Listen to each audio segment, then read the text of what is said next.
La première raison, c'est qu'on travaille dans des environnements de plus en plus complexes, y compris dans le digital marketing, avec des environnements donc multi-stakeholders, avec des équipes qui ont beaucoup grossi sur les 5-6 dernières années. Nous, on a gagné à peu près 30 à 35% de staff en plus. Ça pousse parfois à siloter un certain nombre d'activités, et la méthode agile, c'est un bon moyen de tous se retrouver ensemble autour d'objectifs communs et de redonner du sens à notre travail collectif. Donc ça, c'est le premier, je dirais, c'est le premier bénéfice. Le second, c'est la transparence.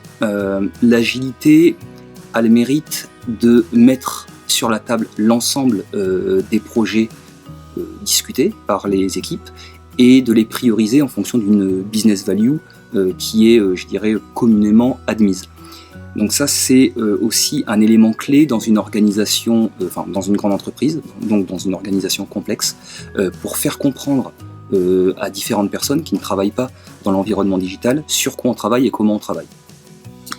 Le troisième élément, donc le troisième avantage pour moi, c'est que nous avons affaire, dans beaucoup de cas, à des équipes opérationnelles qui ont parfois la tête dans le guidon, et l'agilité est là aussi un bon outil pour prendre de la hauteur, travailler aussi sur des sujets un peu plus transverses et du coup émuler les équipes opérationnelles pour les faire sortir un petit peu la tête de l'eau.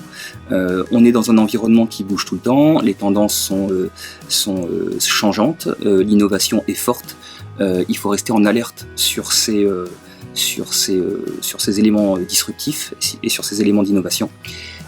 Du coup, il est important de définir une bande passante pour le projet, en dehors de l'opérationnel. Et ça, l'agile le fait parfaitement. Donc ça a un avantage pour les équipes qui vont prendre un peu de hauteur, et aussi évidemment pour le business, rester toujours proche des dernières tendances.